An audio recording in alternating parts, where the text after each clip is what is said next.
আমি আরো আগেও বলেছি, এখনো বলতেছি, এবং আজকের এই মহফিলের মাধ্যমে গোটা দেশবাসীকে বলতেছি যে কোন বেদাত যেটি আল্লাহর নবীর সময়, সাহাবায়ে কেরামের সময়, তাবিন, তবে তাবিন, সালফে সালিহিন, বুজুর্গানে কেরামদের অনুসৃত পথ ছাড়া যে যত নতুন ভ্রান্ত পথ আছে, সেগুলো সব প্রত্যাখ্যাত আমাদের মুসলিমগুলো কখনো গ্রহণ করবে না।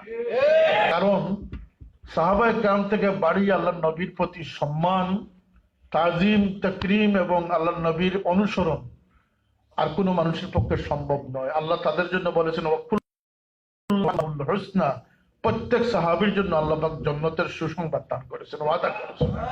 সুতরাং আজকে যারা মাজার পূজারী, যারা মাজারের শ্রদ্ধা নেয়, এমনকি যারা ব্যক্তিগতভাবে মানুষের কাছ থেকে শ্রদ্ধা নেয় এবং আশিকে রসুল বলে মানুষকে অনেক বিভ্রান্তির জালে ফেলে দিয়েছে, তারা কখনো লামজহবি, সালাফি, এই ওয়াহাবি, খারিজিদের বিরুদ্ধে বক্তব্য রাখে না। তারা হিংসুক, তারা আউলিয়া কেরামদের বিপক্ষেই তাদের সবচেয়ে বড় মিশন তারা চালিয়ে যাচ্ছে।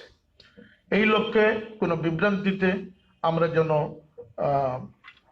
না পড়ি, কিন্তু উদ্ভট কোনো আকীদা যেন এই সমাজে প্রতিষ্ঠিত করা না হয়। যেমন অনেকে বলেন যে যে মহফিলে চেয়ার রাখেন, যে আল্লাহ নবী এই চেয়ারে এসে বসবেন, নাউজুবিল্লাহ। অনেকের ধারণা যে মিলাদ শরীফ পড়ে না পৃথিবীর বহু মানুষের একটা দাবি হচ্ছে যে মিলাদে নাকি আমরা দাবি করি যে আল্লাহ নবী তশরিফ নিয়ে এসেছেন, এই জন্য আমরা দাঁড়িয়েছি। আমি বললাম না, এই ধরনের কোনো, আল্লাহ নবী চাইলে তো এক মহফিলে কেন হাজার মহফিলে আল্লাহ নবীর উপস্থিতি আল্লাহ পাক দান করতে পারেন না। এমনকি মোল্লা আলী কারি রহমতুল্লাহ আলী বলেছেন যে প্রত্যেক মুমিনের ঘরে আল্লাহ নবীর রূহ মোবারক ফয়েজ বিতরণের জন্য উপস্থিত আছে। কিন্তু এটাকে কেন্দ্র করে আবার অনেকে বলেন হাজির নাজির ইয়া রাসূলুল্লাহ, রাসূলুল্লাহ সর্বত্র হাজির। সেই আকীদা নয়। আমার পীর ও মুর্শিদ সালকুল্লাহ রহমতুল্লাহ আলাইহি বলতেন যে তুম দরবারে রিসালত মে হাজির হো যাও তো তোমারে লিয়ে রাসূলুল্লাহ হাজির হয়। তুমি যখন আল্লাহ নবীর দিকে মুতাওয়াজ্জা হবে, তুমি যখন আল্লাহ নবীর গুম্বুজে খাদরার প্রতি তুমি ধ্যান মগ্ন হবে, হতে পারে আল্লাহ পাক মেহরবানি করে আল্লাহ নবীর দিদার তোমাকে নসিব করে দিতে পারে। এই হচ্ছে আকীদা আহলে সুন্নাহ। আমাকে ঢাকায় এসে আল্লামা তাহিরুল কাদরী সাহেব, তাকে আমি ইস্তেকবালে গেছিলাম, সেই ভিআইপি লঞ্চে তিনি আমাকে, বা তারপরে গাড়িতে বসে বসে আমাকে দুই চারটি প্রশ্ন তিনি করেছিলেন। একটি বলেছিলেন যে এদেশে সুন্নিয়ত কি দুই ভাগে বিভক্ত। আমি বলেছিলাম যে প্রায় এটাই। কেন? এর মধ্যে কথা প্রসঙ্গে আসলো যে হাজির নাজিরের কথা। তিনি আমাকে বললেন যে হযরত কিবলা কা ক্যা রায় হয়।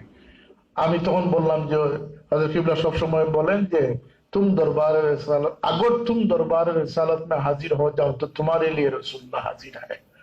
এটা বললে তিনি বললেন যে ও তো সহি আকীদা है, वो सच है, ठीक है, ये मेरा भी আকীদা है। এইভাবে আরো কিছু বিষয়, যেমন কাফির বলা। আজকে সৈয়দ আহমদ বেল্লভী রহমতুল্লাহ আলাইহির ফয়েজ ইউরোপ, এশিয়া, আফ্রিকা, আমেরিকার ঘরে ঘরে আল্লাহ পৌঁছে দিচ্ছেন। এই মুহূর্তে কিছু কুলাঙ্গার, জ্ঞান পাপী, হিংসুটে মানুষ বলতেছে যে তিনি মুসলমান তো ছিলেন না, উপরন্তু তিনি কাফির ছিলেন। নাউজুবিল্লাহ। তুমি যার ইমানের তুমি অ্যাসেসমেন্ট বা কি ডায়ালাসিস করার মেশিন নিয়ে বসে গেছো, তার ফয়েজ আল্লাহ পাক ইউরোপ, আফ্রিকা, অস্ট্রেলিয়ার ঘরে ঘরে পৌঁছে দিয়েছেন। তার বিরোধিতা করে তোমার মতো এটা চামচিকার দায়িত্ব ছাড়া, চামচিকার অপচেষ্টা ছাড়া আর কিছু হতে পারে না। সৈয়দ আহমদ বেল্লভীর অনুসারীরা এই দেশে, এই মাটিতে সুন্নিয়তের কায়েম করেছে, সুন্নিয়ত ধরে রেখেছে, এবং কিয়ামত পর্যন্ত সৈয়দ আহমদ রহমতুল্লাহ আলাইহির অনুসারীরা এই সুন্নিয়তের পতাকা বহন করেছে।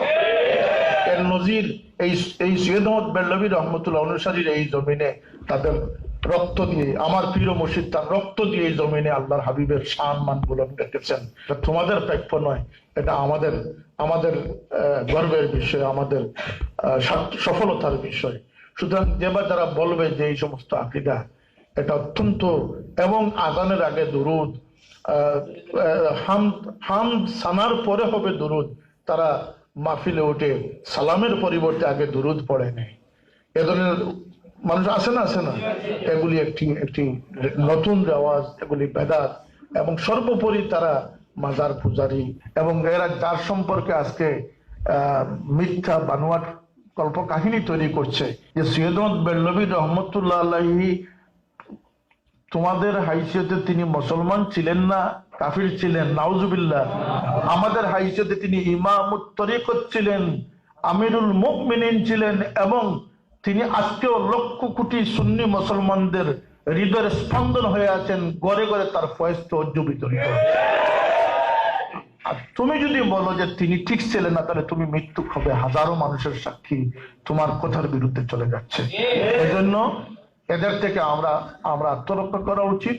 আমাদের বুজুর্গানে কারাম যে আকীদা আমাদেরকে শিখিয়েছেন, আহলে সুন্নতের ঠিকাদার কোন বেনামাজি হতে পারে না, কোন মাজারের সেজদাকারী ব্যক্তি আহলে সুন্নতের ঠিকাদার হতে পারে না। এ বিষয়ে যেন আমরা সতর্ক থাকি।